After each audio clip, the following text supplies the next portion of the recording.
मंगलवार शाम को करीब उनके एक रिश्तेदार उनके घर आए थे, तो मंगलवार शाम को उनसे मिले थे और उसके बाद क्या क्या वो हुआ उसके संबंध में अभी इन्वेस्टिगेशन। कानून व्यवस्था कैसे है और रायपुर में चाकूबाजी तो आप बखूबी समझ रहे हैं। तो इन सब को लेकर के उनका कहना है कि पिक्चर देखना जरूरी है कि कानून व्यवस्था संभालना जरूरी है। अब आप तय करिए, आप सब दर्शक तय करिए पहली प्राथमिकता क्या होनी चाहिए। तो फिलहाल छत्तीसगढ़ में आज का सर्वाधिक चर्चा कोई घटना है तो वो घटना है कि एक ही परिवार के, एक ही आदिवासी परिवार के चार सदस्य का जीवन लीला समाप्त कर देना। परिवार सो रहा था, सर पे वार किया, गर्दन पे वार किया और उसके बाद उसे घसीटते हुए आगे बाड़ी में ले जाकर गड्ढा खोदा और उस गड्ढा इतना खोदा कि 4 लाश को उसमें दफन कर दिया और ऊपर गोबर से ढक दिया। दोस्तों, इस वीडियो में हम चर्चा करेंगे कि आखिर क्या वजह थी जिसके वजह से एक ही परिवार की 4 लोगों को की यह लीला समाप्त करी गई। और जब पूरे मुख्यमंत्री भूपेश बघेल ने इस घटना के बारे में सुना तो उन्होंने क्यों कहा कि गृह मंत्री रेलबाज है और अगर आदिवासियों को बचाना है तो सबसे पहले मुख्यमंत्री को ये काम करना चाहिए कि ऐसे गृह मंत्री को बर्खास्त कर देना चाहिए। यह भी हम सारे आपको बताएंगे। नमस्कार। दरअसल छत्तीसगढ़ के रायगढ़ जिले में मालखरौद थाना क्षेत्र की एक घटना है। घटना बता रहे हैं, मंगलवार की घटना है। असल में घटना में हुआ क्या था ये सारे आपके बीच में रखने की कोशिश करें, लेकिन एक बात स्पष्ट हो जाए कि किस तरीके से क्राइम रेट इतना ज्यादा ग्रोथ कर रहा है। ना डर है ना भय है, और दूसरी तरफ जो लोग हैं जिनको लगता है कि हम अपने घर में, अपने गांव में सुरक्षित हैं, वो कैसे डरे हुए हैं, सदमे हुए हैं कि भाई साहब कब कहां से कौन आके वार कर दे। तो घटना में जुड़ते हैं, विषय अंतर ना हो। 4 सदस्य एक ही परिवार के और ये आदिवासी हैं। तक बुधराम उराव और उनकी पत्नी है सहोदरा उराव। इनकी मासूम बच्चे हैं, 2 बच्चे, एक बेटा एक बेटी, जिसकी उम्र लगभग 10 साल और लगभग 5 साल की है। अरविंद और शिवांगी, इन 5 साल के मासूम बच्चों को भी उस जालिम ने नहीं बख्शा। जो फोरेंसिक वैज्ञानिक टीम थे उन्होंने जब जाके पड़ताल करा, देखा तो उसने स्पष्ट बताया कि साहब सबसे पहले सर पे वार करा, फिर गर्दनों पे वार करा और जब घसीटते हुए उनको ले जाकर के दफनाया गया। तो निश्चित तौर पे ये केवल और केवल हत्या है और दूसरा कोई नहीं। तो दरअसल ये बुधराव उराव, इनका घर 4 दिन से बंद था, किसी के आने जाने की कोई आहट सुगबुगाहट नहीं थी। अचानक गांव मोहल्ले में दुर्गंध आने लगी। लोगों ने देखा कि भाई ये बदबू दुर्गंध कहां से आ रही है, तो पता चला कि उराव के घर से आ रही है। खिड़कियों से, दरवाजों से झांकने की कोशिश करी तो वहां से तेज दुर्गंध आने की खुशबू दी। तब उन्हें पता चला कि कुछ तो गड़बड़ है और फिर उन्होंने पुलिस वालों को इत्तला करा। पुलिस अपने पूरे टीम के साथ पहुंची और जब खोल के देखा तो दरवाजा जो है वो अंदर से लॉक था। जिस कमरे में गई वहां खून के छींटे थे, रक्तपात थे अलग अलग जगह। सोचिए, मासूम बच्चे, महज 5 साल के बच्चे, महज 10 साल के अरविंद, क्या बिगाड़ा था उसका ये मासूम बच्चे ने।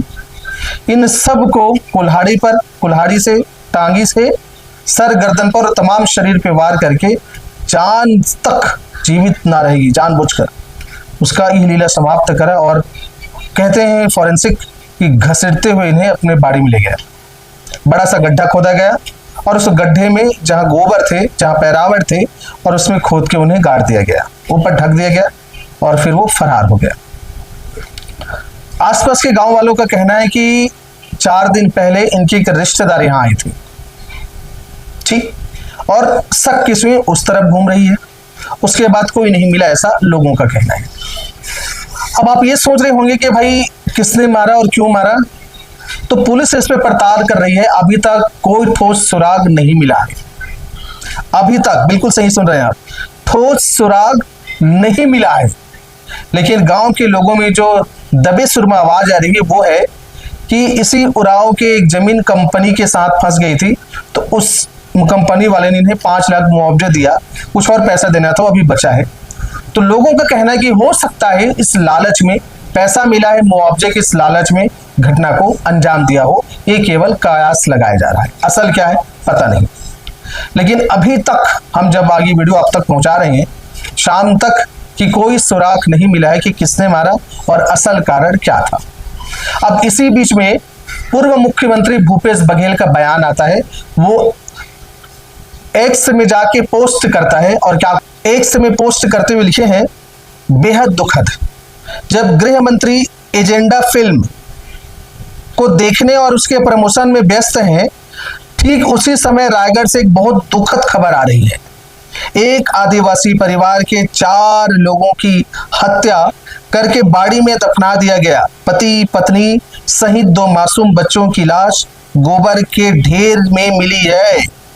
मुख्यमंत्री विष्णुदेव साय जी को अगर गंभीरता से कानून व्यवस्था पर विचार करना है तो सबसे पहले रीलबाज गृह मंत्री को बर्खास्त करें, ये भूपेश बघेल जी कहते हैं। अब ये क्यों कहा, इसके पीछे तर्क सुनिए। आज गृह मंत्री विजय शर्मा जी फिल्म देखने गए हैं, द बंगाल फाइल्स। सोचिए, द बंगाल फाइल फिल्म देखने के लिए वो टॉकीज में गए हैं और भूपेश बघेल का कहना है कि इतनी बड़ी घटना घट गई है। वो सीएम साहब को टैग करके लिखते हैं कि सीएम साहब आप भी आदिवासी हैं और जो 4 लोगों के देह अवसान हुआ वो भी आदिवासी हैं। आपको कानून व्यवस्था दिन ब दिन बिगड़ते जा रही है, आपको संभालना है, कानून व्यवस्था को अच्छा करना है, तो अपने जो जो गृह मंत्री है जिसके हाथ में पुलिस है उनको ठीक करिए। उनको उन्होंने रीलबाज कहा है भूपेश बघेल, और ये बात फैक्ट है, आज सच है कि वो वहाँ पिक्चर देखने गए हैं और वो सारी पिक्चर देख रहे हैं और दूसरी तरफ ऐसी घटनाएं घट रही है। उनका कहने का मतलब है कि क्या इतनी नैतिक जिम्मेदारी समझ नहीं है कि इतने 4 एक ही परिवार के मासूम इनकी हत्या हो जाती है। कौन करे हैं, क्यों करा है, इसका अभी तक कोई सुराग नहीं मिल रही है। तो क्या यह पिक्चर देखना जरूरी था? क्यों नहीं वो पुलिस को संज्ञान लेते, हाई अलर्ट पे डालते और तुरंत इसकी कार्रवाई करने की मांग करते? आखिर कौन है वो, क्यों करा है, क्या कारण है? कानून व्यवस्था पे ध्यान नहीं दिया जा रहा है। अभी आपने देखा होगा कुछ दिन पहले वहीं ही उप सरपंच की हत्या वाली घटना बिर्रा के अंतर्गत जांजगीर चांपा में, कोरबा में ही सीएम की ही सिक्योरिटी के लिए तैनात एक जवान ने ही अपने ही इंसास राइफल से धड़ाधड़ गोलियां चला दी ताबड़तोड़ और 2 लोगों की उसमें देहावसान हो गया। कानून व्यवस्था कैसे है और रायपुर में चाकूबाजी तो आप बखूबी समझ रहे हैं। तो इन सब को लेकर के उनका कहना है कि पिक्चर देखना जरूरी है कि कानून व्यवस्था संभालना जरूरी है। अब आप तय करिए, आप सब दर्शक तय करिए पहली प्राथमिकता क्या होनी चाहिए। तो फिलहाल अब ये पुलिस की टीम आके लाश और वहां से एक टंगिया कुल्हाड़ी बरामद कर लिया गया है और आगे जांच में जुट गई है, लेकिन कोई सबूत नहीं मिला कि किसने और क्यों करा है। कयास बस है। सोचिए कि मासूम बच्चे को इस तरीके से अंजाम देना, लालच में देना, उन्होंने क्या बिगाड़ा होगा, सोच के बड़ा तकलीफ होती है इस बात को कि भाई उसने ऐसा क्यों करा होगा। और जल्द से जल्द पकड़ के उन पर कठोर से कठोर कार्रवाई करें कि असल में मामला क्या है, क्या कुछ है। हम बहुत जल्दी आपको दिखाएंगे। अगर आपको अच्छा लगा तो चैनल को सब्सक्राइब करके हमारा मनोबल बढ़ाइएगा। हमारा आपका विनम्र प्रणाम। जय हिंद, जय छत्तीसगढ़।